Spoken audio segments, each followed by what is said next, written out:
2024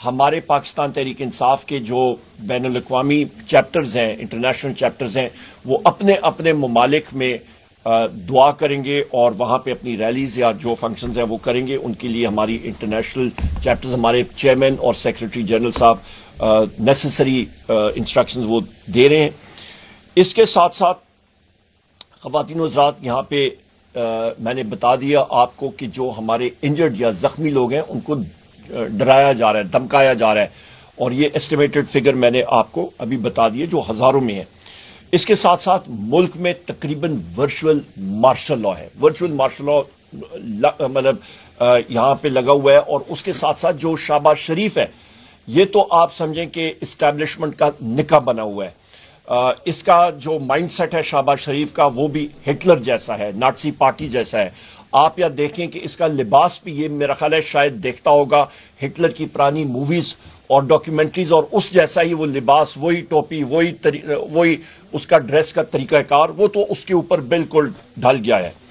یہاں پہ پاکستان میں اس وقت چاہے وہ پنجاب پولیس ہو، چاہے وہ اور سیکیورٹی ادارے ہوں، خواتین و حضرات، اسٹیٹ ٹیررزم یعنی کہ ریاستی دہشت گردی جو ہے اس کا بول بالا ہے.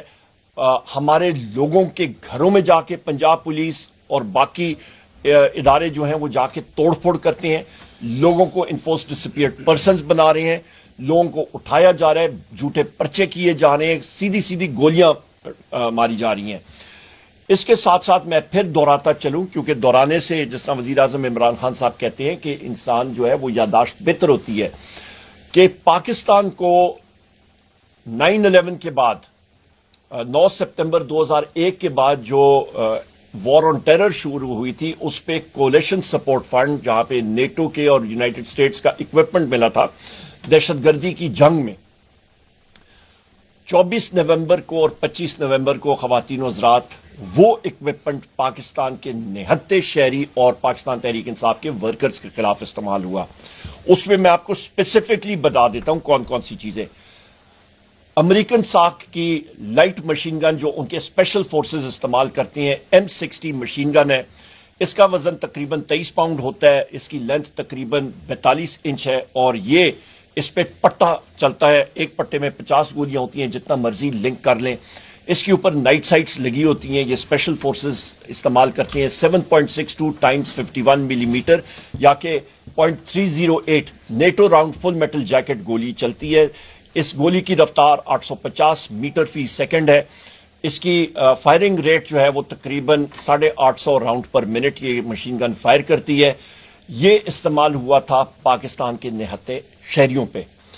اس کے ساتھ ساتھ سنائپر رائفل ریمنگٹن 700، ایک بار پھر یہ 7.62 × 51 ملی میٹر اس کا کیلیبر ہے، یا 0.308 اس کو کہتے ہیں، اور اس کی بھی جو سپیڈ ہے وہ 850 میٹر فی سیکنڈ یا پھر 2400 فیٹ پر سیکنڈ، اور اس کی مار تقریباً 1 کلومیٹر تک بآسانی یہ مار کر سکتی ہے. سنائپر رائفل ہے اور جدید نائٹ ویژن کے ساتھ لیس یہ بھی استعمال ہوئی. اور اس کے ساتھ آرکٹک انٹرنیشنل ایک دوسری سنائپر رائفل برطانیہ ساکھ کی نیٹو کی یہ ہے، اور یہ بھی 7.62 × 51 ملی میٹر یا 308 انچ کیلیبر ہے.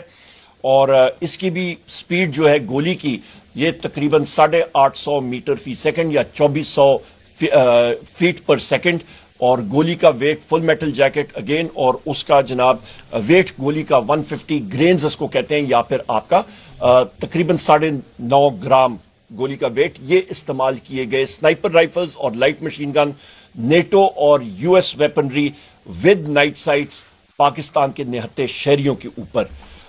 اس کے ساتھ ساتھ خواتین و حضرات، وزیر اعظم عمران خان صاحب نے ایک نیگوسیشن کمیٹی جو ہے وہ بنائی ہے.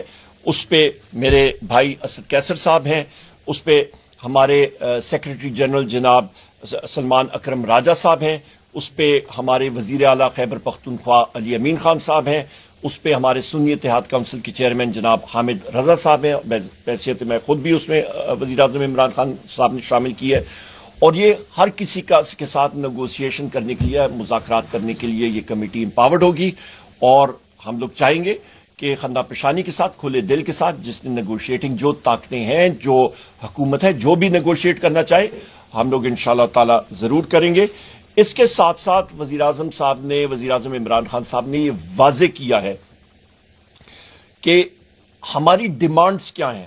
خواتین و حضرات، ہماری ڈیمانڈز جو ہیں پاکستان تحریک انصاف کی وہ بڑی واضح ہیں کہ سب سے پہلے پاکستان تحریک انصاف کے جو پرزنرز یا قیدی ہیں ان کو فی الفور ریلیز کیا جائے، ان کو رہا کیا جائے، اور اس کے ساتھ ساتھ ایک ہائی پاور جوڈیشل کمیشن یا جوڈیشل انکوائری ہونی چاہیے.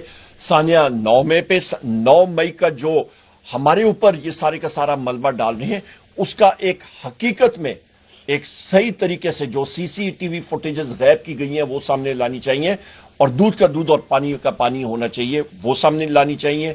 اور جو 24 مئی کا 2024 کو جو سانحہ ہوا ہے جہاں پہ ہم لوگ پوچھ رہے ہیں کہ گولی کیوں چلائی، یہ سامنے آنا چاہیے کہ یہ کس نے آرڈرز دیے تھے اور کیوں ہوئے تھے. خواتین و حضرات، یہاں پہ میں یہ بھی کہتا چلوں، میں نے شروع میں بھی آغاز میں بھی بات کی تھی کہ ہمارے ساتھیوں کو بشمول مجھے غیر قانونی غیر آئینی طور پہ ڈیٹین کیا گیا تھا، اریسٹ کیا گیا تھا. ہم لوگوں نے قانون کا دروازہ کھٹکھٹایا اور اس کو فالو کریں گے. میری اتنی ہی باتیں تھیں. یہاں پہ جو میرے پاس امانت تھی وزیر اعظم عمران خان صاحب کی وہ آپ کے سامنے رکھ دی ہیں. میں ابھی گزارش کروں گا جناب شبلی فراز صاحب سے اور پھر اسد کیسر صاحب سے کہ وہ بات کریں. شبلی صاحب آپ ادھر جائیں، میں ادھر آ جاؤں گا، مائک کی آسانی ہوگی. کہ عمر ایوب صاحب نے اپنی تفصیلات بتائیں جو کچھ بھی ہوا. دیکھیں، جب آپ ایک غلطی کرتے ہیں جو کہ 8 فروری کو، غلطیوں کی تو داستان بڑی لمبی ہے، لیکن اگر ہم اس کو 8 فروری سے اگر ہم لیں، جس تاریخ سے یہ ملک بالکل ایک ایسے انتشار سے، ایک ایسے حالات سے دوچار ہوا ہے جس سے کہ ہمارے پورے ملک کی چولیں ہلا دی ہیں. پہلی غلطی 8 فروری کو ہوئی جس میں کہ ہمارے مینڈیٹ کو چرایا گیا، اور اس کے نتیجے میں ایک ایسی حکومت معرض وجود آئی جو کہ قانونی اور سیاسی اور اخلاقی قوت نہیں رکھتی. ایسی حکومت جس نے کہ ایک جعلی مینڈیٹ کے ذریعے اپنی حکومت بنائی. وہ ایک غلطی جو تھی، اس غلطی کو چھپانے کے لیے، جس طرح ہم سنتے آئے ہیں کہ ایک جھوٹ کو چھپانے کے لیے 100 جھوٹ بولنے پڑتے ہیں، تو ایک غلطی کو ٹھیک کرنے میں مزید غلطی در غلطی ہو رہی ہے. نتیجہ کیا ہو رہا ہے کہ اس دن سے اس ملک میں جو ایک استحکام، سیاسی استحکام تھا، جس کی وجہ سے معاشی استحکام آتا ہے، ملک میں انویسٹمنٹ ہوتی ہے، وہ سب کچھ تباہ و برباد ہو گئی. اور ہمارے ملک میں ایسے حالات پیدا ہو گئے جو کہ منتج ہوئے. ایک پرامن جلسے، ایک پرامن جلوس، ایک پرامن سیاسی ایکٹیویٹی جو کہ آئینی اور قانونی طور پہ ہمارا حق بنتا تھا، اس پہ جو ظلم اور بربریت دکھائی گئی، اس نے پوری دنیا کو، پاکستان کو پوری دنیا کے سامنے اور پاکستان کے عوام کے سامنے اس کو بالکل آشکار کر دیا کہ اس طرح کے آج کل کے زمانے میں بھی اس طرح سے ظلم سے، دہشت سے ایک پرامن جلوس کو، ایک پرامن تحریک کو، اس کو دبایا جا سکتا ہے. دیکھیں جی، اس سے ملک آگے نہیں جائے گا، اس سے ملک نارمل نہیں چل سکتا. یہ جو کچھ بھی ہو رہا ہے، چونکہ قانون اور آئین کی اس وقت کوئی بھی حیثیت نہیں رہی ہے، عدالتوں کو بالکل وہ کر دیا گیا ہے، بے اثر کر دیا گیا ہے. جو آپ جتنی بھی قانون سازی دیکھ رہے ہیں کہ جو ہوئی ہے نیشنل اسمبلی میں، سینٹ میں ہوئی ہے، کس طرح سے ہوئی ہے، اور آیا وہ عوام کے لیے تھی یا وہ خواص کے لیے تھی؟ تو عوام کے لیے تو اس میں کچھ نہیں تھا سوائے تکلیف کے. تو ایسے حالات میں ہم یہ سمجھتے ہیں کہ جس طرح کہ خان صاحب نے ایک بااختیار کمیٹی بنائی ہے کہ اس کو چانس دیا جائے، اس کمیٹی کو کے ساتھ انگیج کیا جائے کہ جو مسائل بنے ہوئے ہیں جس سے کہ ملک دوچار ہے، اس کی کوئی صورت نکل آ سکے. ہم نے اپنا کام کر دیا ہے، خان صاحب نے اپنا کام کر دیا ہے.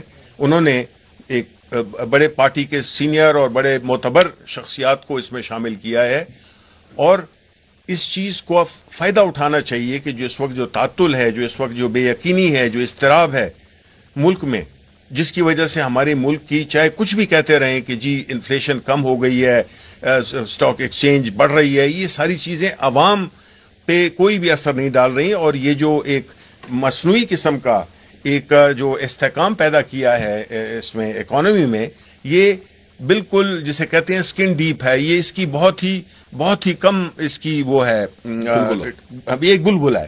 تو اس لیے اس وقت اس حالات میں ہم نہیں چاہتے، یہ ہمارا ملک ہے، یہ پاکستان کے 25 کروڑ عوام کا ملک ہے. ہم چاہتے ہیں کہ ہمارے مستقبل کی جو جنریشنز ہیں ان کو ایک ایسا ماحول میسر ہو جس میں کہ قانون اور آئین کی حکمرانی ہو. اور خان صاحب اگر جیل میں بیٹھے ہوئے ہیں تو وہ اپنے لیے نہیں بیٹھے ہوئے، وہ ہمارے ملک کی بھلائی کے لیے، ملک کے مستقبل کے لیے، نوجوانوں کے مستقبل کے لیے وہ یہ قربانی دے رہے ہیں کہ وہ جیل میں بیٹھے ہوئے ہیں، اور نہ کہ ان لیڈران کی طرح جو کہ کچھ عرصے جیل میں رہ کے اور پھر ایک ایسا اپنے لیے ایک ایگریمنٹ کرتے ہیں جس سے کہ وہ ملک سے باہر چلے جاتے ہیں. تو خان صاحب اس ملک کے ہیں، وہ اس ملک میں ہی رہیں گے، اور وہ جو ہے تو بنیادی طور پہ چونکہ ملک 25 کروڑ عوام کی وہ نمائندگی کر رہے ہیں. 8 فروری کو عوام نے ثابت کر دیا کہ وہ خان صاحب کے ساتھ کھڑے ہیں، پاکستان تحریک انصاف کے ساتھ کھڑے ہیں.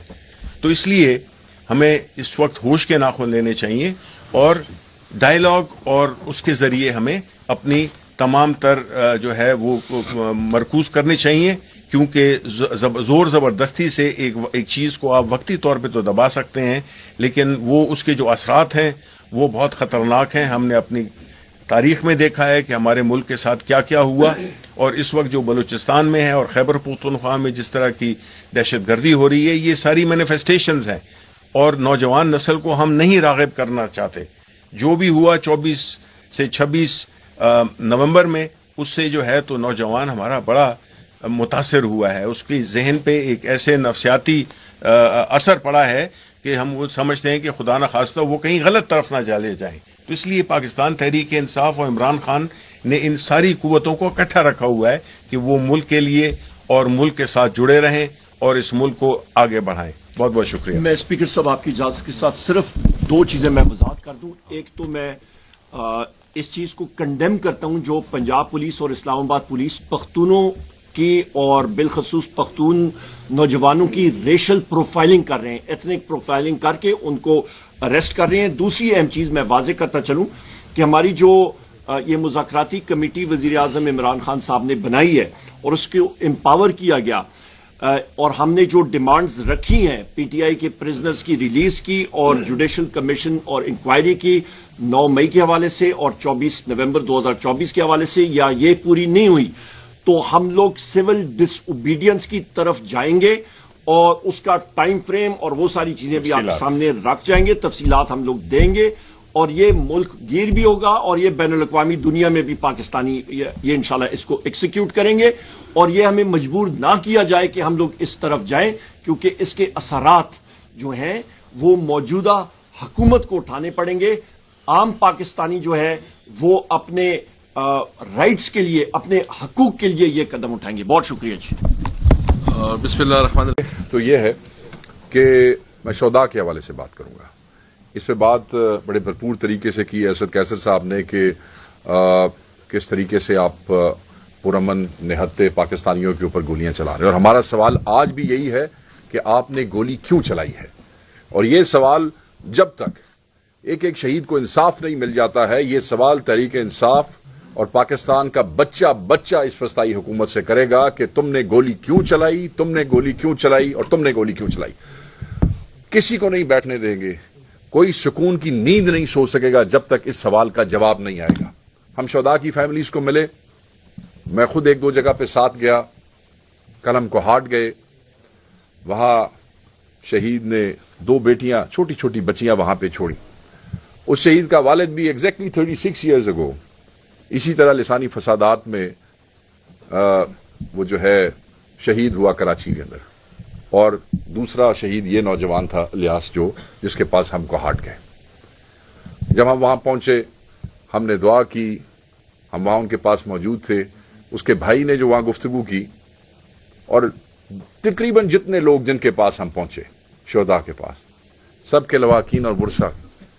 جو حیرت انگیز بات یہ ہے اور جو سن لینی چاہیے اس حکومت کو، کہ انہوں نے کہا کہ اگر خان دوبارہ کال دے گا تو ہم دوبارہ جائیں گے. ہمارا آخری بچہ بھی یہاں پہ اگر ہوا تو وہ بچہ بھی اس حقیقی آزادی کے لیے، اس حق کے لیے وہ ضرور جائے گا جہاں پہ خان کہے گا. یہ وہ جذبہ ہے، یہ وہ ولولہ ہے جس کو یہ نہیں توڑ سکتے. یہ لوگوں کو ڈرا سکتے ہیں، یہ لوگوں کو دھمکا سکتے ہیں، یہ لوگوں کو بھگا سکتے ہیں، مگر یہ لوگوں کو ہرا نہیں سکتے ہیں. کوئی طاقت نہیں ہے جو اس جذبے کو جو ہے وہ ڈیفیٹ کر سکتی ہے. پنجاب میں جو شہداء ہیں، بلوچستان میں جو شہداء ہیں، میں یہ کنڈیم کرنا چاہتا ہوں آج سارے پاکستان کے سامنے کہ ان کی فیملیز کو تنگ کیا جا رہا ہے، ان کی فیملیز کو ہراساں کیا جا رہا ہے. اتنا اس حد تک ہراساں کیا جا رہا ہے کہ انہیں کہا جا رہا ہے کہ ان کی پارٹی کے لوگ فاتحہ تک وہاں نہ جا سکیں، ان کو تصویریں تک جو ہے وہ نکالنے سے روکا جا رہا ہے. کوٹلی ستیا والے ایک شہید کے جو پنڈی میں اس وقت مقیم ہے، جن کی فیملیز کو لوگ ملے جا کے، ان کے آبائی گھر تک پہنچے، وہاں گھر کا نقصان کیا ہے. بلوچستان کے اندر جو شہید، کل خانی کے دوران وہاں پہ چھاپا مار دیا جاتا ہے اور شہید کے ورثاء پہ FIR دے دی جاتی ہے. یہ کون لوگ ہیں؟ کیا تم پاکستانی نہیں ہو؟ کیا تم مسلمان نہیں ہو؟ کیا تمہارے احساسات نہیں ہیں؟ کیا تمہارے جذبات نہیں ہیں؟ کیا یہ پاکستانی نہیں ہے جو شہید ہو گئے ہیں؟ جو انجرڈ ہے ان کو ہراساں کیا جاتا ہے. لوگ صرف اس لیے اپنی انجری اور ریکارڈ لانے کو تیار نہیں ہے کہ کل یہ جو ہزاروں نامعلوم ہیں اس کے اندر انہیں نامزد کر کے ان کو ان کے گھروں سے نہ اٹھا لیا جائے، ان کی فیملیز کو نہ تنگ کر لیا جائے. نمازی کو پھینکا اوپر سے، نمازی کو پھینکا، اس بیچارے کے دونوں ہاتھوں کی سرجریز ہوئی ہے. یہ کس قسم کا یہ ریاست کے اندر یہ کون سے یہ کارندے ہیں وہ جنہوں نے پھینکا؟ مجھے نہیں سمجھ آتی کہ وہ کون سے اللہ کو مانتے ہیں. کیا احترام ہے ان کو مسلمان کا، کیا احترام ہے ان کو نماز کا، کیا احترام ہے ان کو انسانیت کا؟ کیا جو نمبر عمر بھائی نے ابھی یہاں پہ دیا مسنگ کا، پرزیومیبلی ڈیڈ، وہ کوئی فائنل نہیں ہے، وہ ایوالو کر رہا ہے جیسے جیسے لوگ ہم تک پہنچ رہے. میں نے آپ کو کہا کہ ایڈ جو ہے وہ ہماری اس ہیلپ لائن پہ ہم سے بات کرنے سے کترا رہے ہیں، صرف اس لیے کہ جو ایک پریشر پنجاب حکومت نے اور وفاقی حکومت نے بنا دیا ہے. اور بالکل ٹھیک ہم کہتے ہیں جب ہم کہتے ہیں کہ یہ FIR جو ہے یہ وزیر اعظم پہ ہونی چاہیے، یہ FIR جو ہے وہ انٹیریئر منسٹر پہ ہونی چاہیے. یہ جو FIRs ہیں یہ ان وزراء پہ جو ہمیں آج بھی دھمکیاں دے رہے ہیں. اور آپ وزراء کی حالت آپ یہ دیکھیں کہ خواجہ آصف کو آپ دیکھ لیں کہ ان کی سانسیں پھولی ہوئی ہیں. ہم یہ سمجھتے ہیں کہ سول ڈس اوبیڈینس کے حوالے سے جو اعلان ہماری پارٹی نے کیا ہے اور عمر بھائی نے بھی بتایا، وہ تو اس کی کامیابی کا پہلا تو وہ یہی ہے کہ جو ہے ان کے فیڈرل منسٹرز کس طریقے سے بیان دے رہے ہیں، ان کی جو فرسٹریشن ہے وہ بتا رہی ہے کہ اس کا کیا ایفیکٹ ہوگا. دیکھیں it's very simple, no taxation without representation, یہ جمہوریت کے مسلمات میں سے ایک ہے. او بھائی کیوں سرکار کو پیسے دیں؟ اس سرکار کو جس کو میں نے ووٹ نہیں دیا ہے، جس کو میں نے چوز نہیں کیا ہے.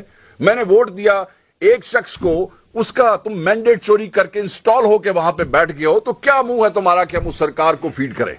میں یہ سمجھتا ہوں کہ یہ جو فیصلہ کیا گیا ہے یہ اس لیے کیا گیا ہے کہ وہ سرکار جو کھلم کھلا آئین کی خلاف ورزی کرتی ہے، جو کھلم کھلا قانون کی خلاف ورزی کرتی ہے، جو اپنے ہی لوگوں کو مارتی ہے، اس سے بیزاری کا اظہار ہوگا.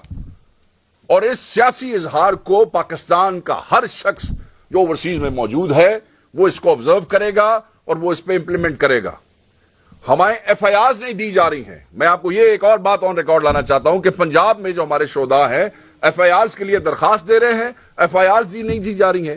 وہ 22AB کے اس میں دفعہ کے تحت وہ کئی عدالتوں میں گئے ہوئے ہیں، انہوں نے درخواستیں دی ہیں. آپ کو پتا ہے کہ جب پولیس بھاگ گئی ہے، درخواستیں لے ہی نہیں رہے ہیں تفتیشی. اب ہمارے پاس کوئی آپشن نہیں رہ جاتی اس کے علاوہ کہ ہم استغاثے دائر کریں. اس کے لیے ہماری لیگل ٹیم تمام انفارمیشن کلیکٹ کر چکی ہے. گواہ جو پاسبل پوٹینشیل ہو سکتے ہیں ان گواہوں کو ہراساں کیا جا رہا ہے. اور میرا سوال یہ ہے یہ جو وزراء ہیں ان دفر سے، میرا سوال یہ ہے کہ کیا شہادتیں چھپا سکتے ہو؟ کیا ان قبروں کو، ان میتوں کو، ان ورثاء کو چھپا سکتے ہو؟ کس کس کا منہ بند کراؤ گے؟ کب تک منہ بند کراؤ گے؟ یہ جو پختونوں کی ریشل پروفائلنگ کے حوالے سے اسد کیسر صاحب نے بات کی ہے، میرے بھائی عمر ایوب صاحب نے بات کی ہے، بالکل یہی بات ہے. اور میں ایک پنجابی ہونے کے ناطے میں یہاں پہ کہوں گا کہ یہ شرمناک ہے کہ یہاں پہ وزیر اعظم اور انٹیریئر منسٹر اور انفارمیشن منسٹر کے ناک تلے کیپٹل میں، دارالخلافے میں جو سب کا ہے، اس میں یہ ہو رہا ہے. اور یہ آج سے نہیں ہو رہا ہے، آواز تو اب اٹھ رہی ہے. ہم اس کو کنڈیم کرتے ہیں اور ان کو بالکل وارن کرتے ہیں کہ یہ بند. یہ جو آپ سرکاری پیکج چلا دیتے ہیں نا, روز سرکاری ملازم جو پختون وہاں پہ ہیں, کوئی پولیس میں ہے, کوئی کسی محکمے میں ہے, وہ ایک چھوٹا سا پیکج آ جاتا ہے صبح صبح جس میں وہ کہتا ہے جی میں پختون ہوں تو مجھے تو کوئی پروفائلنگ نہیں ہو رہی. آبویسلی بیچارہ سرکاری ملازم ہے, ماتحت ہے, کوئی آپشن نہیں ہے, تو ہم اس کو سخت الفاظ میں کنڈیم کرتے ہیں. ملک میں انتشار آپ پیدا کر رہے ہیں, آپ نہتے پرامن پاکستانیوں کو دہشت گرد بنا رہے ہیں. آگے دہشت گردوں کی لسٹیں آپ کے پاس تھوڑی ہیں جو اب سارے پاکستان, مطلب کہ کروڑا ووٹ لینے والی جماعت انتشاری اور دہشت گرد ہیں, تو وہ جو کروڑوں ووٹ دینے والے ہیں وہ ان کے اتحادی ہیں اور ان کے اہل باعث ہیں, تو سارا پاکستان آپ نے دہشت گرد بنا دیا. پھر اسی منہ سے جاؤ گے باہر امداد مانگنے کے لیے.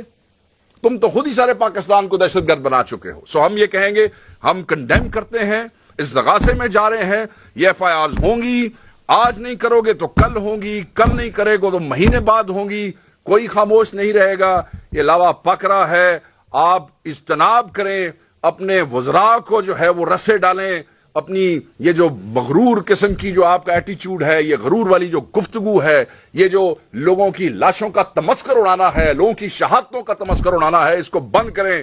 اور میں اسی بات کے ساتھ ان سب کی مذمت کرتے ہوئے میں صرف یہ کہوں گا کہ تمہیں جواب دینا پڑے گا کہ گولی تم نے کیوں چلائی ہے, گولی تم نے کیوں چلائی ہے. میں صرف ایک مطالبہ کرنا چاہتا ہوں کہ جو اسلام آباد اور پنجاب میں جو ہمارے پختون کمیونٹی کے ساتھ جو آفیسرز نے اس قسم کا رویہ کیا ہے, ہم ان کو بھی واضح کرنا چاہتے ہیں کہ اس کی ایک ایک چیز کی ہم آپ سے پوچھیں گے انشاءاللہ. حساب لیا جائے گا تم سے. لیکن میں مطالبہ کرتا ہوں وفاقی حکومت سے کہ ان کی لسٹ, ان کی انکوائری کریں, ان کی لسٹ بنائیں اور ان کے خلاف جو ہے انکوائری کر کے قانون کے مطابق سزا دی جائے. We'll open house to the questions, please. بات یہ ہے کہ جو پوسٹ مارٹم ہے, آپ کو پتا ہے کہ پوسٹ مارٹم وہ جو پہلی ایک اکرنس ہوتی ہے جہاں سے لے جاتے ہیں, جو متعلقہ ہاسپٹل ہوتا ہے, پوسٹ مارٹم اس نے کرنا, پمز نے کرنا تھا, پوسٹ مارٹم کرنا تھا وہ پولی کلینک نے کرنا تھا. مگر آپ کو پتا ہے کہ وہ تو ہمیں باڈیز ہی نہیں دے رہے تھے. آپ کو پتا ہے وہ تو کہہ رہے تھے کہ یہ ڈیتھ بلٹ انجری سے ہوئی نہیں ہے, وہ تو کہہ رہے تھے کہ یہ ایکسیڈنٹ ہوا ہے. وہ شفیق لنڈ ڈیرہ غازی خان والے کی جو شہید ہے, اس کی آپ ڈیڈ باڈیز کے ساتھ کیا ہوا, وہ بعد میں ہمیں پنڈی سے کہ ایک ہاسپٹل سے دی گئی ہے کہہ کے, تو بالکل پوسٹ مارٹم رپورٹس بھی نہیں دے رہے. اور اس کے لیے وہ ایک سٹیٹمنٹ اب اس طرح کی ہے کہ اس کے اوپر ڈیلیبریشنز ہو رہی ہیں, کیونکہ اب اگر اس پوسٹ مارٹم کے لیے آپ جاتے ہیں تو پھر یہاں کے پی کے اندر جو ہے وہ ان کی قبر کشائی کی اپلیکیشن اور ایک لیگل وہ دینے پڑیں گے. وہ ہم شہداء کے ورثاء کے ساتھ بات کیے بغیر اتنی بڑی سٹیٹمنٹ نہیں دے سکتے ہیں. مگر یہ جان کے کیا گیا اور یہ پمز اور پولی کلینک میں اسی لیے کیا گیا تاکہ کل جو 302 کا کیس ہے وہ کمزور کیا جا سکے. اسی لیے ہم استغاثوں میں جا رہے ہیں. میں نے آپ کو کہا نا کہ جہاں تھانے دار, S H O, S P درخواست لینے کو تیار نہیں ہے ہماری, تو وہ پوسٹ مارٹم ہسپتال بھی تو انہی فسطائیوں کے ماتحت ہیں جن کے ماتحت پولیس ہے. میں یہاں پہ ایک سیکنڈ میں آپ کو یہ بات بتانا چاہتا ہوں, جو آپ کی بلڈنگ ڈی چوک کے بالکل کونے پہ آتی ہے, جہاں پہ جیو پیچھے اور یہ سامنے بلڈنگ آتی ہے, وہاں پہ آپ کی میڈیا کے بھائیوں نے اس دن مجھے بتایا کہ وہاں پہ ایک انجرڈ شخص کو وہاں پہ جو آیا تھا وہ سیڑھیوں پہ بیٹھا تھا, بلٹ انجری تھی اسے, سیکورٹی فورسز نے آ کے اسے اٹھایا کندھوں پہ اور جا کے جنگل میں پھینک دیا. یہ حالات تھے. اور دوسری بات یہ ہے, میرے اپنے حلقے کا ایک لڑکا ہے عمران عباسی, میں اس کا مینشن بھی کر چکا ہوں, اس کو ایلیویٹڈ پوزیشن پہ سے اس پہ فائر ہوا تھا, رائٹ کندھے پہ گولی لگی تھی, یہاں سے ٹریول کر کے نکلی, شہید ہوا تھا. اس کو اکنالج وہ ہے, اس کا باقاعدہ بلٹ انجری ہے, شہید ہے. اس طرح کے اور بھی جو ساتھی ہیں, یہ 12 ہمارے اسٹینڈ ہیں. اس کے علاوہ جو بلٹ انجری سے شہید ہوئے ہیں یا وہ مسنگ ہے, وہ اس کا ڈیٹا ابھی کلیکٹ ہو رہا ہے, ایوالونگ ہے. عمران خان نے بتایا آپ کو کمیٹی بنائی, ایک اچھی کمیٹی آپ لوگوں نے بنائی. یہ جاننے چاہ رہے تھے اس میں بشرا بیوی کو شامل نہیں کیا گیا, کہ عمران خان نے کہا تھا یا یہاں سے بتایا گیا؟ کیونکہ میں واضح کر دوں جی, یہ نام وزیر اعظم عمران خان صاحب نے ڈائریکٹلی مجھے لکھا ہے. بہت شکریہ. وہ تھوڑے جڑے بھائی اتنے اندر رپورٹنگ کرتے ہیں انہوں نے کل پوچھ لینا.